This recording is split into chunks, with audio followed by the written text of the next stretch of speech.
Hello again, everyone. Time for another HawkeyeNation.com Iowa football game prediction. This week, it's Iowa against Iowa State. The game is in Ames, and if you've been around my website for really any amount of time, you know that this is a game that puts me on tilt. Maybe it's because I reside in West Des Moines, Iowa, over in the 515, and with all of the smack talk I can generate during the course of the year, either on the website or on the radio show or wherever it is that I am, that stuff can come back to haunt you.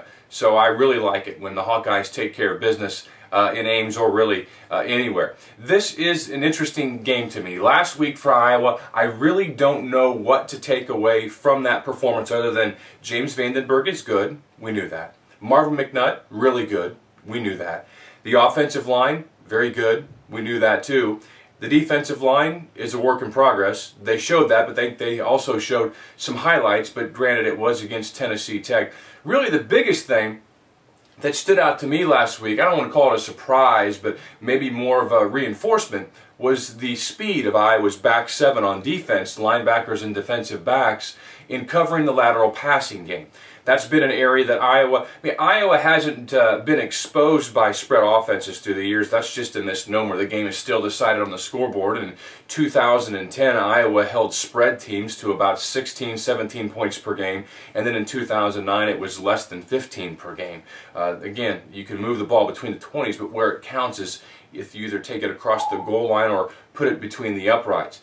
But I think that this year's team is going to be better against the lateral passing spread offenses, and that's good because Iowa plays out of the chute 4 right away. Northwestern later in the year. Purdue is a little bit of a spread look for you. Indiana will see exactly what they offer. So the majority of Iowa's opponents are going to have some spread look. So a fast and speedy back seven will certainly be of benefit. For Iowa State, quarterback Steele Jantz against Northern Iowa. Let's say it was a tale of basically two different games for him. The first 3 quarters he was abysmal. He was rusty Jantz, and there were holes in the pan. Fourth quarter, came alive, made some amazing throws. A lot of those throws he made on the run, including a 4th down and 10 desperation play where he was running to the boundary and his receiver was running parallel to him in the end zone. It was just a phenomenal play. Iowa State comes from behind in the 4th quarter to beat Northern Iowa. Iowa State's offensive line did not look good. Iowa State color commentator Ben Brunn said it was one of the worst displays of offensive line play he's seen in a long, long time, and he's a former very good Iowa State offensive lineman.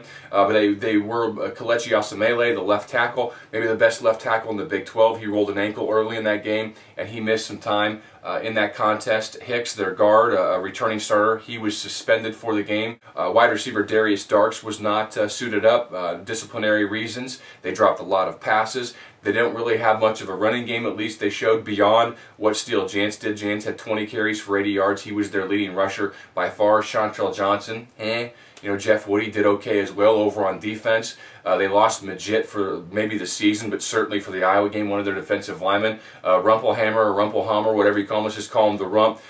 He was also dinged up and missed time in that game. So Iowa State wasn't exactly at 100%.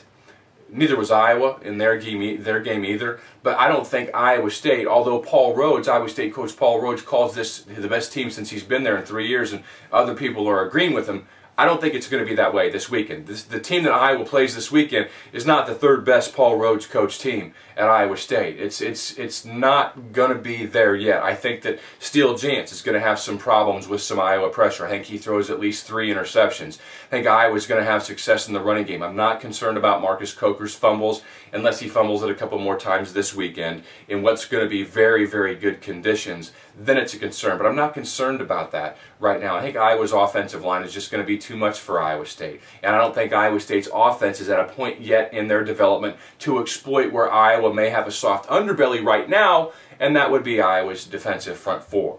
When the smoke settles in the end, I think the Iowa Hawkeyes win the game 30-16. Before we go, just want to say one word about a sponsor of this segment, Hummel's Nissan of Des Moines. They're on the Des Moines Auto Row on Mulhay Road, just south of Interstate 80. I've bought my last 3 cars. They've been Nissans. A couple of Altimas and a Nissan Quest minivan.